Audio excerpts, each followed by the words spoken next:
Hello, people. You're welcome to ProUp Masterclass. My name is Tola T.A. Alabi. And in today's class, I just want to share an experience I had um, a couple of days ago where I was invited to speak at a youth conference here in Abuja. And it really was an amazing experience. It was an incredible experience. I learned a lot from just that speaking engagement I had.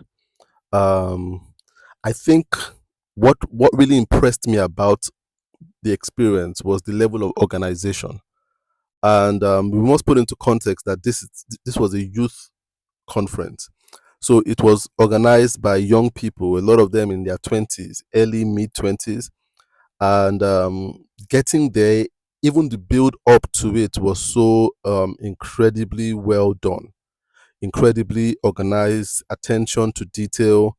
It was just an incredible atmosphere. When I got there, I met um, a couple of young people, you understand, that welcomed me in there. The ushering, the protocol, the transportation, everything was really well done. The lighting, the camera, the media, everything was just very intentional, well planned out, and I was very impressed by it because I think a few months earlier I had been to another conference that was organized by someone, a friend of mine, my age mate, the same venue, but the organization was nothing compared to this conference I went to. Um, and it just made me think of how energetic the generation of 20-year-olds, 20 something year olds are in today's world. They are so energetic, so driven, so motivated, so hardworking, and I don't think we give them enough credit for these attributes that they have. I'm highly inspired by their level of energy, by their get get get up and go spirit to get stuff done.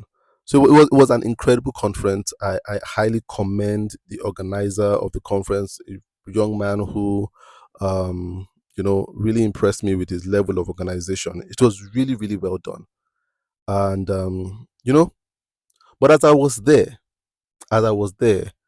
um, w- outside of everything I was seeing, all the ushering, the security, the protocol, the media, the decoration, the emceeing and comparing. You understand? It was there was uh, an underlying atmosphere that I felt um, after I was settled there for a few minutes. When I sat down and started listening and looking around, um, I started feeling an energy around me, and it was, I think, for lack of better word, an oppressive energy. It was an oppressive. It felt somewhat oppressive to me. Um, and when I started to look around more, I looked around to my left, to my right, at the young people around me, and I could see people working really hard and working really diligently and doing really amazing stuff. But at the same time, to be honest with you, I saw a lot of broken people, a lot of people with battered esteem, a lot of people with identity problems. So I saw them walking, but when I looked in their eyes, I could see an insecure person. I could see people that were carrying burdens that were way too heavy for them. I could just sense it. And, I, immediately I felt some compassion. Like I was overwhelmed with a spirit of compassion for the people in the room. And I must say, I was one of the oldest people in the room. You understand? I was, there's just a few of us that were, in our 40s. I don't think we're up to 10 in our 40s in that room. I don't think so. A lot of them were, 20-year-olds, 20-year-olds, at worst early 30s. And I felt compassion for these young people. A lot of them will call them the Gen Zs. But then I felt this overwhelming compassion, this burden for them. And I just felt in my heart like I should go around the room and give everyone a hug. I've I've felt that way before, but not for a room of people. A lot of times when I have speaking engagements, um, I've not had a lot of speaking engagements that is made up mainly of Gen Zs. So I have a lot of people my age mates, their 40s, 30s, mid 30s, and stuff like that. I realized that the energy is different. You understand? When I go into those rooms, I don't feel that energy. But this one, the energy was overwhelming, and I felt like everyone needed a hug, and I needed to tell them they were enough. They were enough, and they were doing well, and they were on the right path, and they should just be patient and relax. In my mind, that was just I just felt like getting that mic and telling those people in that hall, relax. I just felt that was the message for them. Relax, nothing else. Because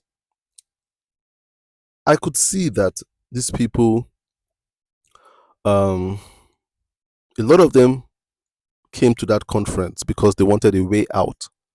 And a lot of them felt for them a way out was making more money, doing better in their business, making progress with their business, making more profit, scaling up their business, going global, that kind of thing, just doing better by virtue of their finances.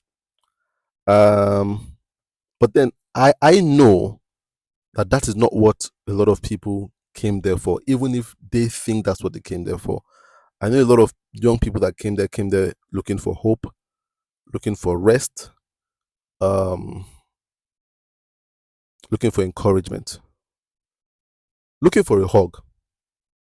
You understand? And it just made me feel for this generation of people. I feel so much for them because they are doing so well. But then I realized that a lot of them don't feel like they're doing half as well as they are doing. Um, and that's because for them the bar has been raised so high. And I was talking with a young man there, intelligent young man, intelligent, good looking, handsome young man, well dressed, put together, and he has done so well for himself. To be honest with you, he has done well for himself. And he reached out to me saying he knows me and how my content has really helped him. And he told me how he's like doing well in his life now. But then he said something interesting because we got talking about passion. And he said something. He said, you know what? My passion right now is just money. My passion is money. If there's money there, I'm passionate about it. I just feel I need to make money right now at this stage of my life. I just need to make money. If I can make money right now, then I'm all good. Um, so money is my passion right now. I just need money. Um, when I've made the money, then I can now start looking for those things that I really want to do with my life, that I can enjoy. But then without money, how can I enjoy life? So I need to focus on money now. And as he said that, my heart kind of sunk, because I was deeply concerned for him as a promising young man in his 20s, and he had suspended happiness. And that concerned me greatly. It concerned me greatly. I felt deep sadness. And immediately he said that, I looked at him and I just saw, I didn't see his 20 something year old anymore. I saw like a 5-year-old boy that just never had the opportunity to grow from being a 5-year-old boy to just um, enjoying life. And when I looked at the people in that room, I saw a lot of young people that have never really gotten to enjoy life. They've just lived from one pressure to the other, a pressure to deliver, a pressure to give results and to have amazing results. So yeah, they had the room was full of dreamers, A lot of them were dreamers, lofty dreams. It's not bad to dream. It's great to dream. It's an incredible thing to dream, but to feel like your dream has to come to reality tomorrow.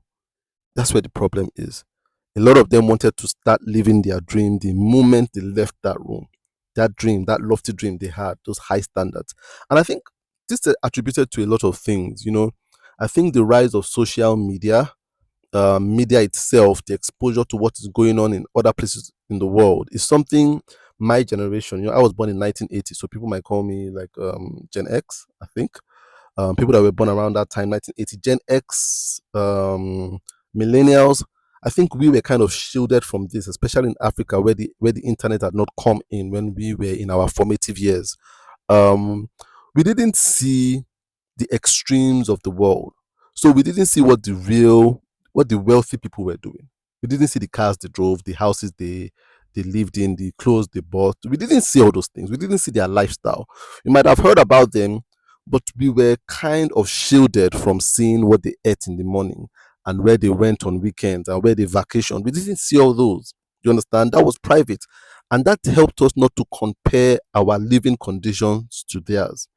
But right now, the average person can see what Elon Musk does on the weekend, the kind of house he lives in, the kind of cars he drives, the school his children go to, the clothes they wear. You can see all those things, those Jeff Bezos, you can see Aliko Dangote, you can see what they are doing. The other day, my daughter was talking about how she watched Femi Otedola dance with his daughters in their mansion. You understand? When I was my daughter's age, 11, I had no opportunity, unless I went to Femi Otedola's house. I didn't know what he was doing behind the walls of his house. And that was security. Because it made me satisfied and appreciate what I had. And there was little pressure. Little. I won't say there was no pressure, but there was little. There was still pressure. But then there was little pressure. There was little pressure. We didn't have to compare our lives so much to other people's lives. And this is what the Gen Zs have to deal with. They can see, if they're in an industry, they can see what the people at the helm of that industry, the authority of that industry, what they are doing. So if they are into fashion, you can easily see what the top fashion guy is doing, and immediately you want to be doing it too. You are already dissatisfied with what you're doing. And I talk about when I started graphic design. Oh, my first few designs were terrible. I can only say they were terrible now in hindsight, but they seemed amazing to me then because I didn't know what the best graphic designer in the world was doing then. The internet wasn't strong. You understand? So I couldn't see what they were doing. So what I could see was what was in front of me, and that was good. And that allowed me not to give up. But I see a lot of people giving up because they have seen too much. With the advent of social media and the expansion of media in itself, the invasiveness of media has corrupted the generation. And so there's this, I need to be here at this standard, living this life that this person is living. And that's the pressure I saw. The pressure I saw with the people around me, people that were doing well, but it wasn't good enough because it didn't meet that global standard that they had seen on the media, or on social media. And that's the problem. And so I really feel for them because they do not know what it's like to enjoy the simple, to be satisfied with the small, and to be amazed by the small growing. They don't know what it's like to say, when I started doing this thing, I never knew it would grow this big. You see, you don't hear that anymore. When I started doing this, I never knew it would grow this big. I never knew I would get to this. I can say that. When I started doing design, never ever knew design would take me to where I am today. You understand? In my life, meet the people I've met. I never ever thought. All I knew was I loved doing design. Never thought I would be able to care for my family with design. Never thought. Never thought that could happen. Never thought that could happen.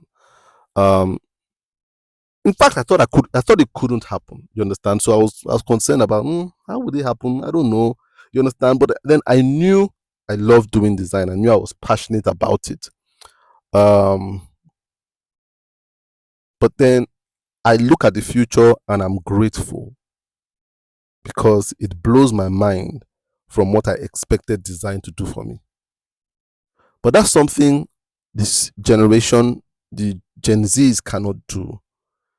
You see, so because from the beginning they can already see the ultimate end.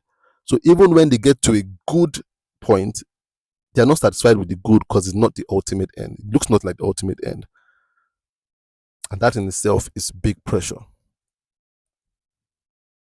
And so I see them working hard, working so hard, working so diligently, but then never a time of really enjoying the moment and enjoying the process.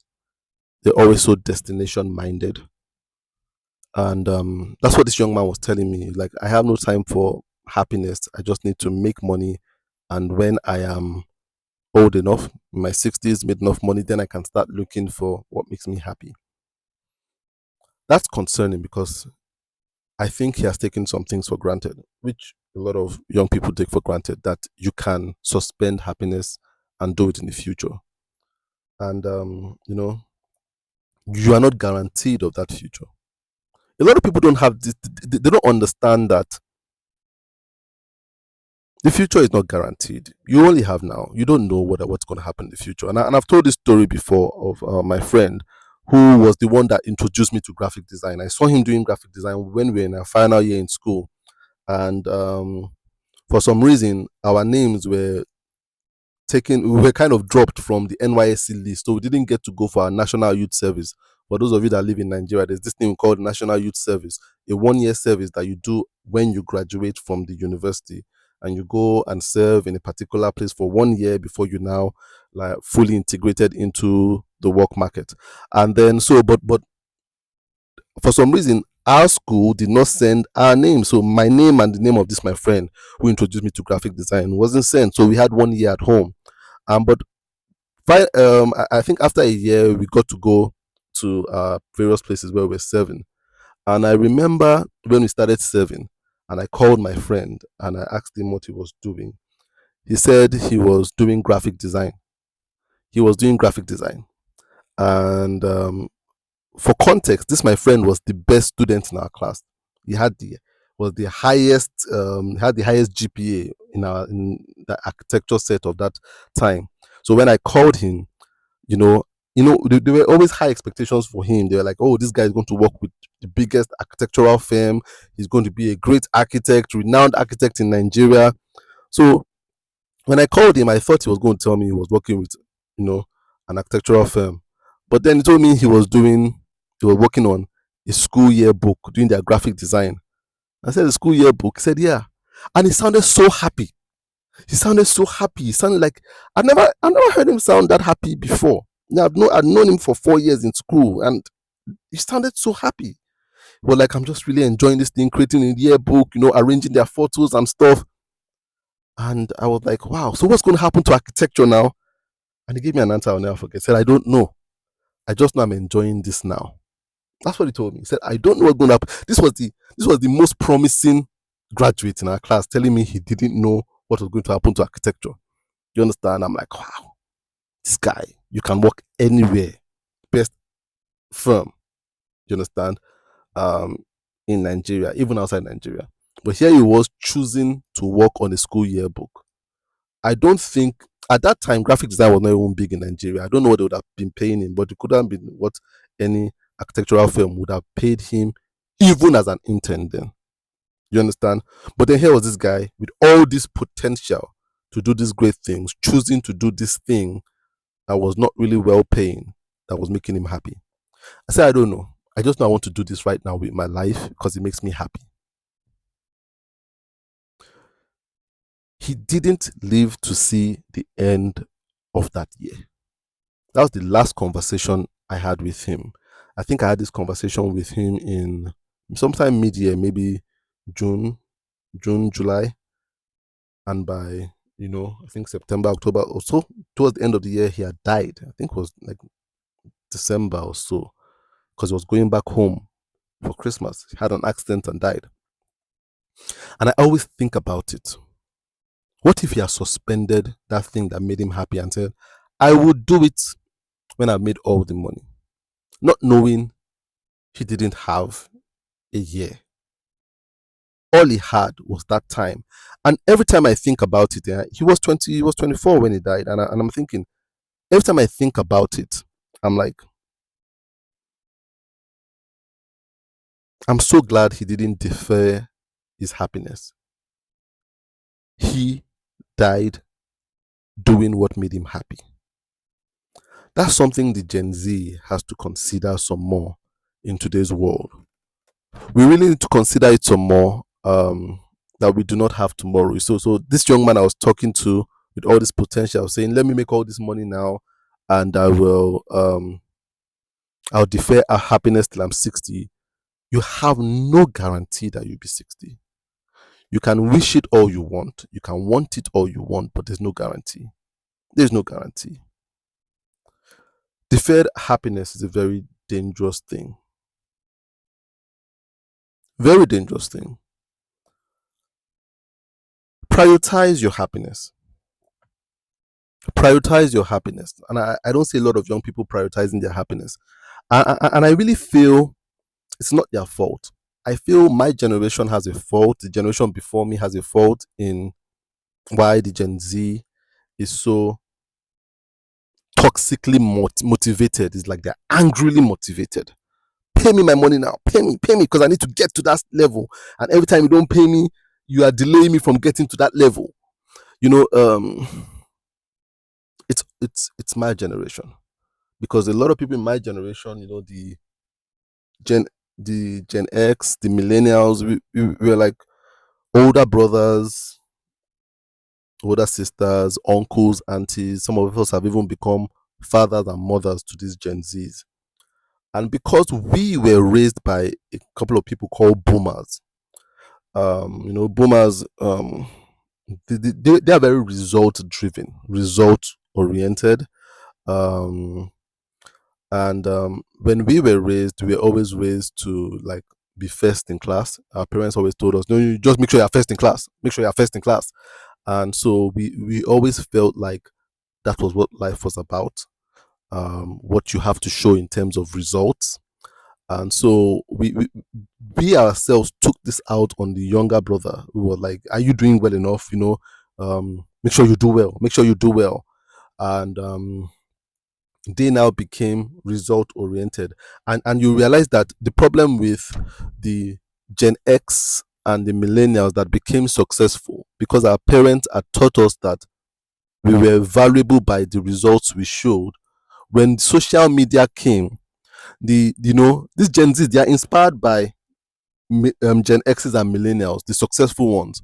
So when social media came, because we were taught by our boomer parents to always show our good results. We are first. Show you are first. You must be first, so that you can make us proud. When social media came, we were not vulnerable. All we showed was our cars, our houses, our traveling, all we showed was our successes. That's all we showed. And these younger impressionable people saw it and said, oh, see what my older brother is doing, see what my uncle is doing, see what my mentor is doing, see what house they are living in. We never told the true story. We never talked about our struggles. We never talked about our failures. We never talked about our shortcomings. All we showed, our cars, our houses, our business, our offices, our conferences. We showed those things. And then the younger people came and they looked at it and they thought that was all life was about. So we created that. And I want to apologize to that generation for not being vulnerable enough and telling the true story. We didn't tell the true story. We didn't tell the true story.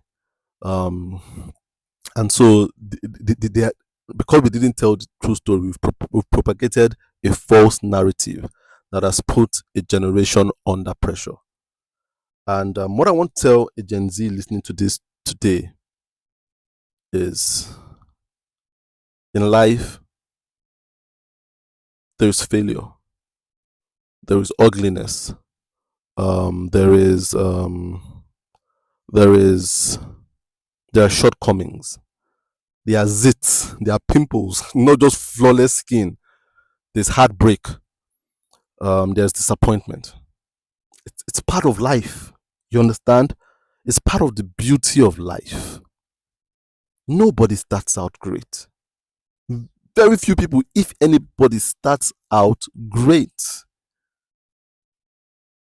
We need to start telling the true stories. We actually need to start so that this younger generation of 20-year-olds can begin to relax and know that they are not failures. Um, yeah, I look around, I see a lot of beautiful young ladies, incredibly beautiful, that don't feel beautiful because their skin is not flawless enough. I was watching a young lady on Instagram and she was talking about how her skin is not flawless enough. And I looked at her and said she had some scarring on her face. And this was a beautiful woman, beautiful woman. But all she had seen was flawless skin in advertising, um, you know, in advertising, whether in corporate advertising or personal branding advertising. All she had seen was the totally made up woman.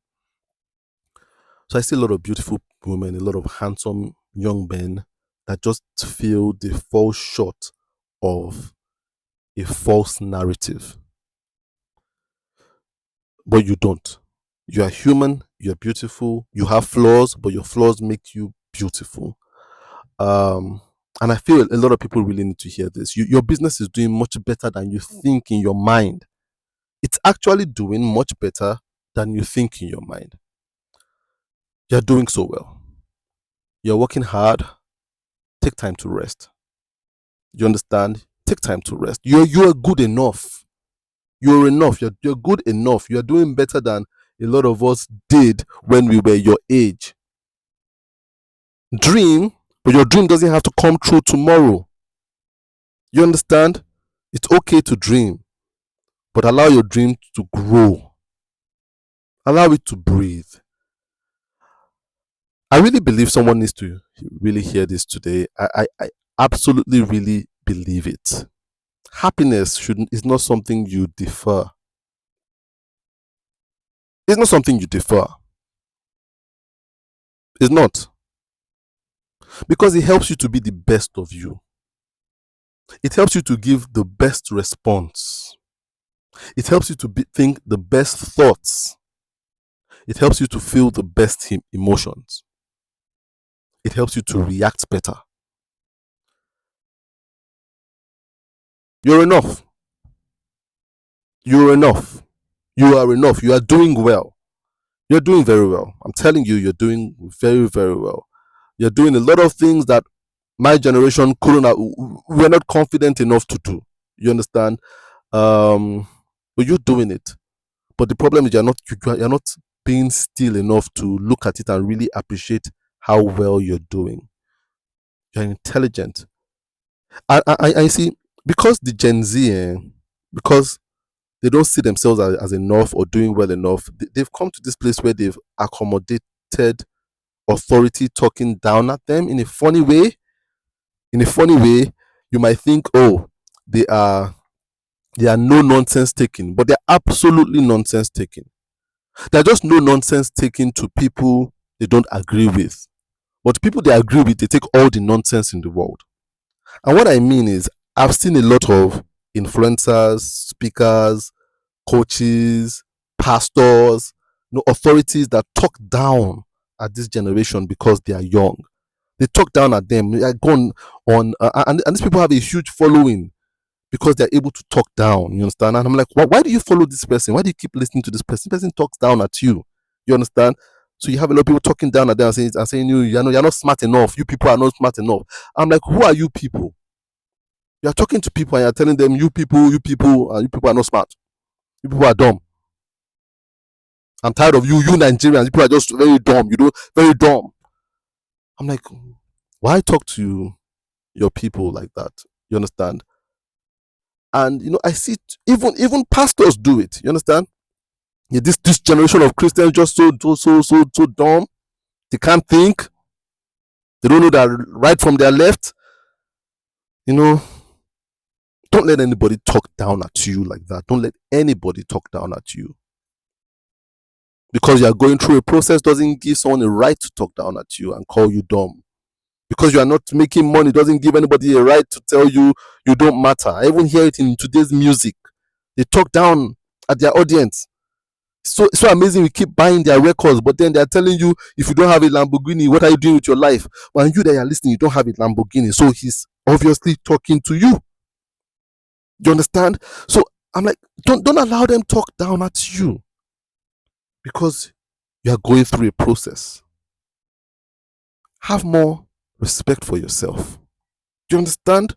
Don't allow anybody just use any language, demeaning language, because they have a microphone and they're on a stage and you are sitting down and listening to them, or because they have a podcast or a YouTube channel or a church. No, you have more value. And that's why I truly believe, and I'll say this in closing, that happiness, the equation to happiness has to do with more to do with subtraction than adding. Happiness has to do with subtraction than adding. I was watching a video some time back and I heard Jack Ma say something that made a lot of sense to me. He says the smart people know what they want in their life, but wise people know what they don't want. And that makes a lot of sense. Smart people know what they want. They know what they want. I want to be this, and I need to do this to be this. A wise person knows what they don't want, and they have the courage to cut out what they don't want from their life, or to turn their back at it. It takes a lot of wisdom to do that. And that's where happiness is. Happiness is in what you cut out from your life, not what you add. I have a lot of people reach out to me. They reach out to me. I have so many people reach out to me on a weekly basis, on a daily basis, telling me, I'm not happy with this, but I've thought to go and do this, to go and do a master so that I can be more fulfilled, to go and do a course, to do this. I need to get into a relationship. I feel I'll be happier. This. No. Happiness does not come by what you add to your life. It comes by what you remove. You find happiness in what you remove from your life. Happiness comes by traveling lighter. So I see a lot of people trying to be happy by covering up their unhappiness with some things. But that thing is still there. In fact, that thing becomes the epicenter of that false happiness. So it becomes the foundation of that false happiness. And that's what will cause the collapse.